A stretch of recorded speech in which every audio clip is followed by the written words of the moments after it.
An explosion rocks the little town of Port Gaston, Virginia. As residents stream out of their homes and businesses, they discover a Navy helicopter has crashed. Part of it has landed in the park. The pilot is dead. They wonder about the tremendous explosion. Could the helicopter have been carrying nuclear weapons? It is extremely unlikely that a nuclear weapon would be involved in such an accident. However, if it should happen, the immediate and long-term problems for local, state, and federal agencies could be very complex. The Defense Nuclear Agency, or DNA, a joint military command, has been tasked by the Assistant to the Secretary of Defense for Atomic Energy to sponsor exercises for the military and civilian accident response organizations which would be called upon to resolve these problems. The exercises are designed to improve the nation's capability to respond to an accident such as the one described and to develop national-level guidance for such a response. Through its field command in Albuquerque, New Mexico, DNA has sponsored 3 full-scale field exercises. This film is an account of the latest in the exercise series, NUAX 83, and some of the lessons learned during that exercise.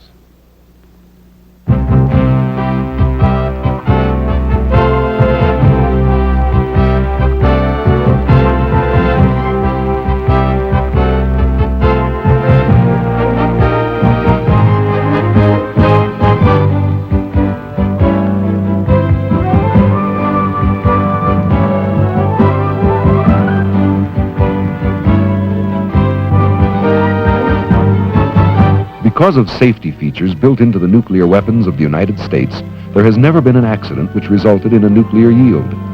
Further, no nuclear weapon accident has resulted in the spread of radioactive contamination since an incident in Thule, Greenland in 1968. DNA, the United States Navy, the Department of Energy, or DOE, the Federal Emergency Management Agency, that is FEMA, and the Commonwealth of Virginia planned NUAX 83 as a follow-on to the previous exercises. The objectives were to build upon previous experience and provide for continued upgrading of national response capabilities. Planning included increased participation by federal, state, and local organizations. Further, the U.S. Navy was the primary military response organization, following the Air Force in 1979's exercise and the Army in 1981. A naval ordnance facility and a nearby civilian community were staged at the DOE's Nevada test site for the exercise. The exercise staff created the town of Port Gaston and Jefferson County, with simulated facilities which would be affected by the simulated accident. The Catfish Cabin Cafe and Fish Market, Captain Nemo Memorial Park, a radio station and newspaper, a trailer park, the Jefferson County Building, hospital, industrial park, RV park, and a reservoir. Helicopter wreckage and training weapons were brought in and placed in realistic accident configurations. Navy and Virginia response forces were brought into place. Others were pre-positioned at nearby Nellis Air Force Base to provide reasonable response times. Shortly before D-Day, real contaminants were spread in a pattern which would realistically simulate explosive dispersal. The contaminants, radium-223 and palladium-103, cause monitoring equipment to react as it would to plutonium. The radioactivity of these isotopes will decay to background levels in a matter of months. The scenario called for 2 Navy CH-46 Sea Knight helicopters, one a Marine escort and the other a transport carrying 3 nuclear weapons from the ordnance facility to another nearby naval station. A mechanical problem forced the escort to land. The transport attempted to turn around and return to the facility. Suddenly, a rotor broke off, slicing into the aircraft. As the helicopter broke apart, 2 of the weapons fell and hit the ground. One exploded and scattered radioactive debris.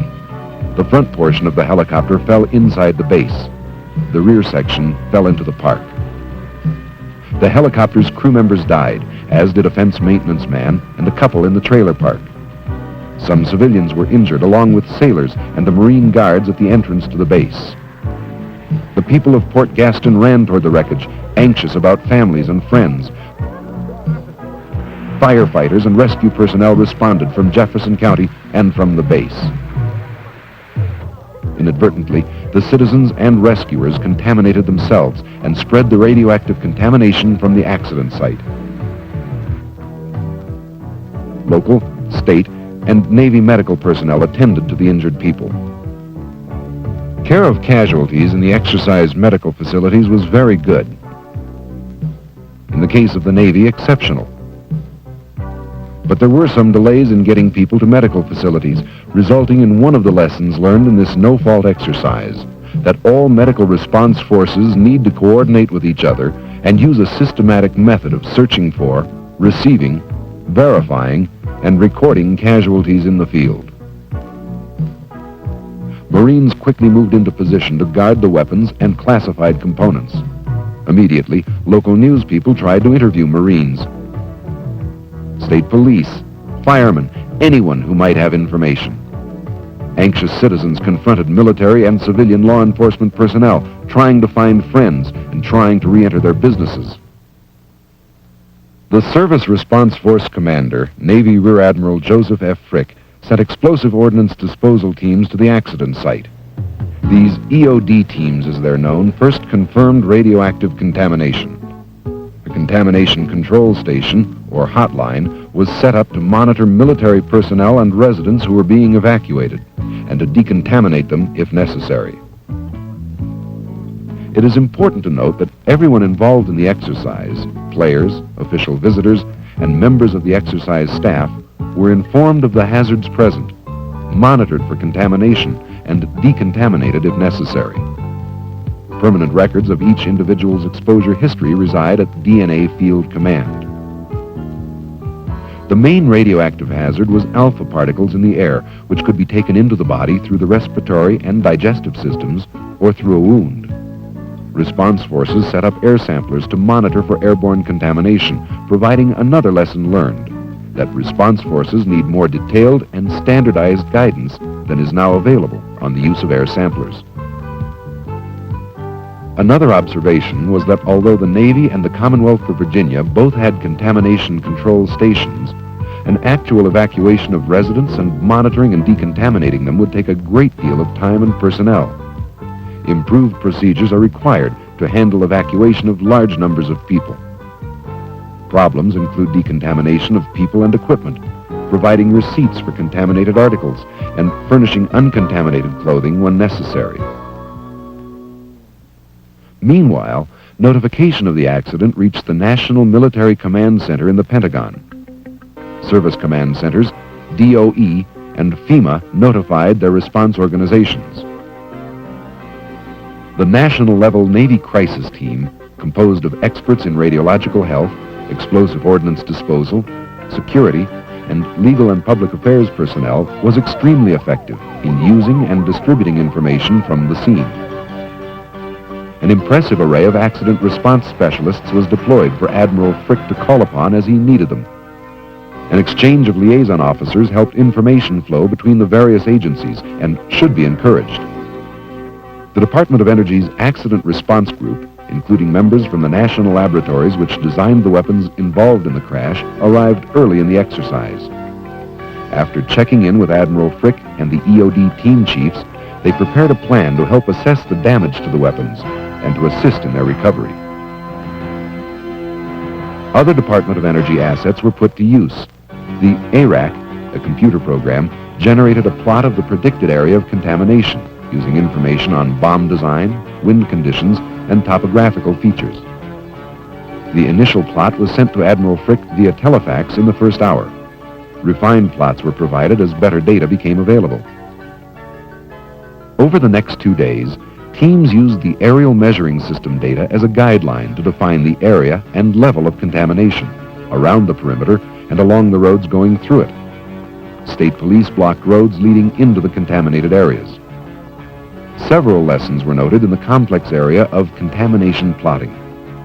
The revised ARAC, recommended by the previous NUACs, was extremely useful to response forces. Other organizations contributed radiological expertise. Virginia sent its hazardous materials team. Jefferson County provided civil defense personnel. The Army deployed its radiation control team, and the Air Force sent its radiological assessment team. The Commonwealth of Virginia called in the DOE's Radiological Assistance Program team from Oak Ridge, Tennessee. The exercise staff suggests that all special radiation teams should automatically be deployed to the accident scene as soon as contamination is confirmed, and that they initiate preliminary radiation surveys upon arrival. In addition, all teams should be equipped to make accurate radiological and engineering surveys.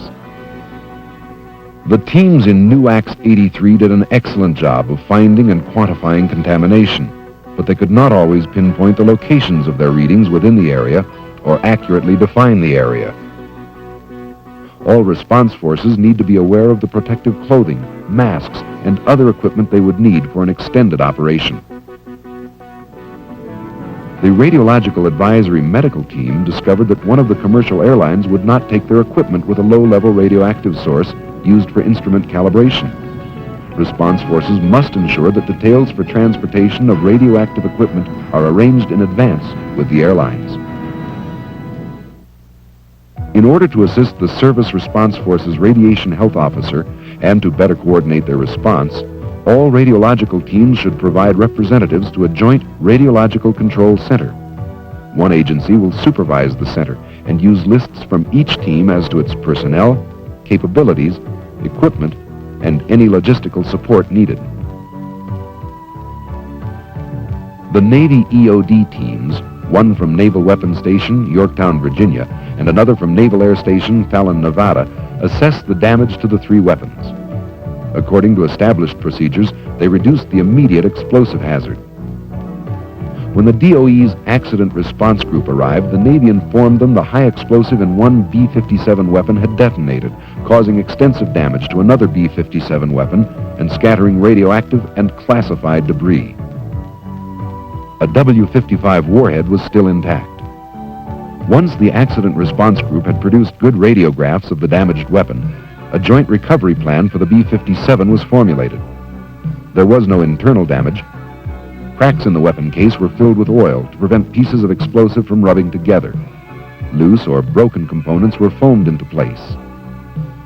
Careful joint planning preceded the disposal and removal of the W-55 and the scattered components of the other B-57 as well. The weapons and hazardous weapon parts were packaged so they could be shipped to a facility equipped for final disassembly and disposal. The exercise showed that response organizations not familiar with EOD terminology often do not recognize the difference between the terms rendered safe and nuclear safe. Since a weapon could undergo a high explosive detonation even after it is declared nuclear safe, the recommendation is that EOD teams should not report to other organizations that a weapon is safe until it is both nuclear and explosive safe. Additionally, entries into the weapon locale should be coordinated with EOD teams and escorts furnished by them if necessary from a safety standpoint. Services and DOE directives should include this caution. The most critical initial public affairs problem will be to provide emergency public information and to decide whether to confirm the presence of a nuclear weapon.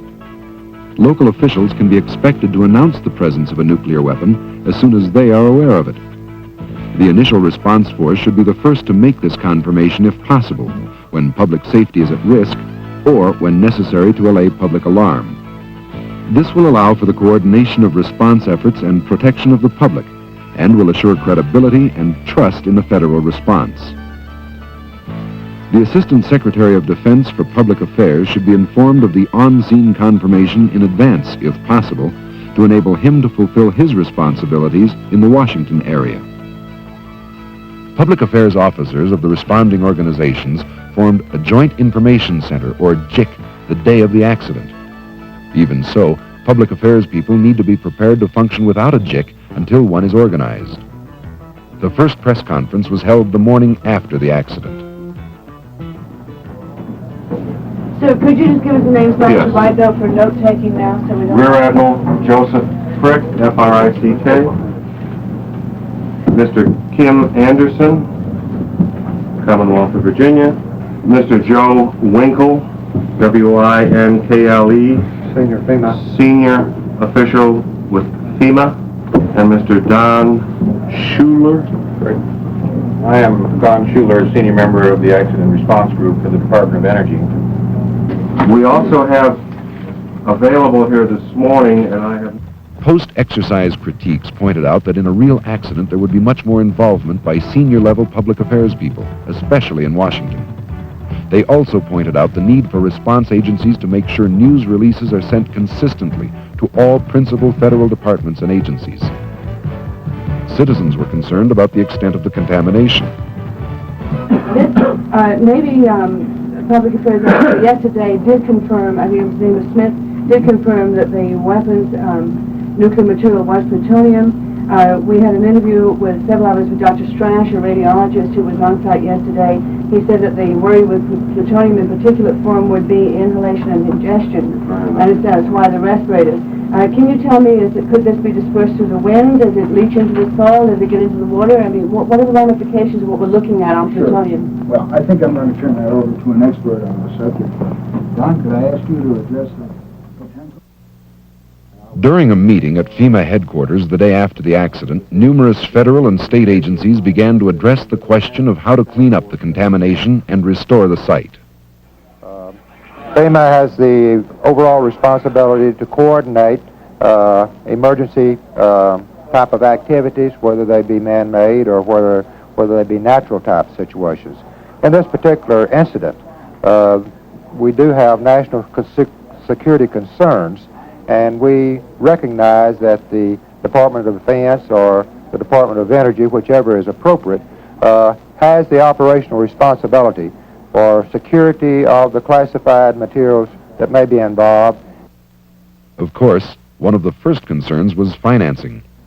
And Kim, I'm sure it's a concern of yours, and that is where the funds are going to come from. You read my mind. All right, sir. As to where the funds are going to come from to do the site restoration work. We expected that to be the first question. You expected that. That's why I brought my lawyer along. A number of federal and state agencies responded to plan and accomplish the cleanup. Meet Jill Finelli with the Virginia Department of Agriculture. Some of the things that we're interested here on the site in Port Gaston are the Gabe's Meat Market, right here, Meat Packing Plant, JD's Produce Farm. Also meet Dr. Albert Roth, Virginia Department of Agriculture. The second role that we have basically is to be involved with the health of animals. The questions concern the health of the cattle or other livestock on the farm, as well as small animals.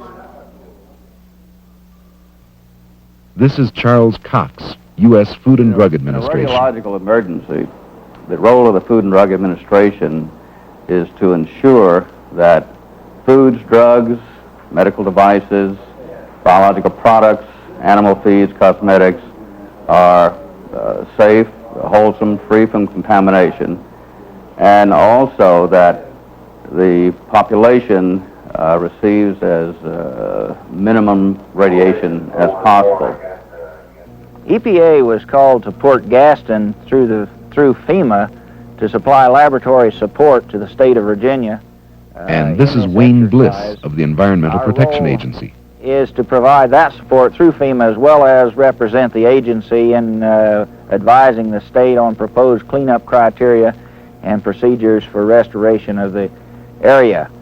For example, this simulated sample of frog legs was collected yesterday by the state and has been delivered to us for analysis. It was previously inside meet Michael F. O'Connell, health physicist with EPA. The sample that's brought in is going to be counted for looking at nuclides that emit gamma radiation. This system here is an intrinsic germanium lithium detector, the solid-state device with liquid nitrogen stored above. The sample just goes down inside the well, which is this case is a 3,000-pound lead shield. This is Larry Brown of the American Red Cross. Working with some of the other agencies here, we're learning the capabilities of agencies that usually don't respond in natural disaster situations, and perhaps this knowledge will be useful in the future to assist in response to hazardous material situations or other natural disasters. Red Cross workers would also respond to act as liaisons with the state and the state ELC and as liaison with the Federal Emergency Management Agency. This is where FEMA comes into play to serve as the coordinator of these various federal executive agencies to provide the necessary support to the state and local governments to go about the site restoration and taking care of the public health and public safety needs of the people involved. From the foregoing, it is apparent that all responding agencies must be attuned to the public's wide variety of legitimate concerns. These agencies must make every effort to allay fears and to take rapid, positive action to restore normalcy to the community. Although site restoration problems were not completely solved in the brief exercise, they did result in some recommendations in the areas of funding and assignment of responsibilities. One of the first things a response agency does upon arrival is to set up communications. In accordance with recommendations of previous exercises, 83 players set up a joint office of communications control. Such a center should be established on the first day. Each organization should provide a written list of its equipment, required frequencies, associated capabilities, and logistical support required. Then, communications assets can be used in the most efficient manner.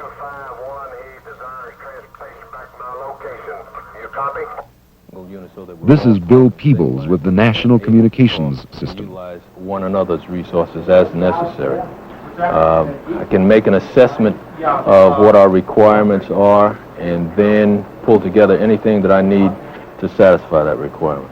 Now, I've gone around and coordinated with each one of the unit supervisors, and I've got telephone numbers that will allow me to contact them to pull in their radio net or their secure voice or their crypto or whatever we've got to have for our use down here.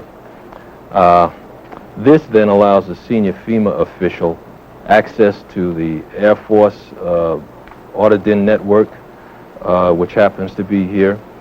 We've got the Hammer Ace satellite link here. We've got the Navy, and we've got a myriad of communications resource that we can utilize. We are, and that would be in about 30 minutes, over. Fallon 10, this is Direct Man 1. Understand, recommend Gaston to clear space. Reporting of casualties, removal of bodies, and disposing of contaminated remains were areas for learning in the 83 exercise. Anyhow, while I was up there, the explosive ordnance demolition teams, when suited up, were in their suits looking throughout the area, and my point is that while they brought out 3 bodies across the line. While you were there? That's right. Is that just 3 more than the 15 that we had? No, I said brought out of the area. We said more.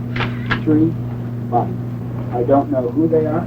I have no indication of that at this time. This is in addition to the 15 they had listed in your press release. That is not so. This is 3 bodies that were just brought across the line. The confusion points out that it is best not to report casualty information until it is verified. While the exercise was in progress, representatives of the press and official visitors were invited to observe. Lead officials of the major response organizations and DNA briefed the visitors. Briefings were also given in Washington. Marines tenaciously guarded the weapons and scattered parts. Their perimeter, the National Defense Area, or NDA, included a small, practical, controllable area meeting all requirements, although Navy directives currently require a much larger area. Since security clearances are not standard and do not transfer automatically between organizations, some delays in admitting emergency personnel into the area occurred. Review of established procedures is required to allow specialized emergency response teams to begin work immediately upon their arrival. For an introduction to legal problems dealt with in the exercise, listen to Cynthia Bailey of the Virginia Attorney General's Office.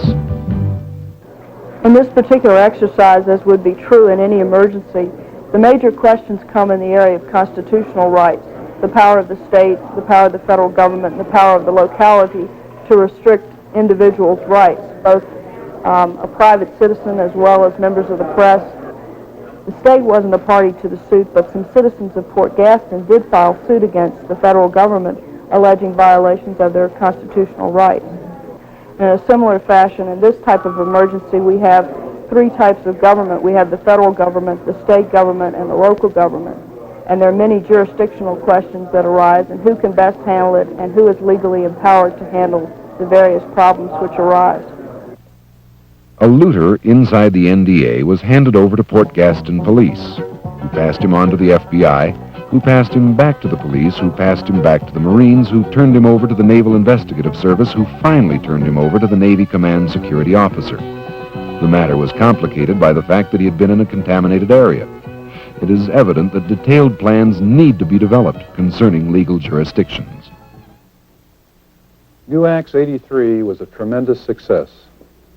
It verified solutions to problems discovered in previous exercises and identified a few new problems. With each exercise, response forces have responded more competently. Improvement comes with greater comprehension of the problems which will be faced in an accident with a nuclear weapon, and an appreciation of the difficulty of allaying very real public concerns. The NUACS series has demonstrated the capabilities of response elements throughout the federal, state, and local communities, and the challenge of coordinating their activities.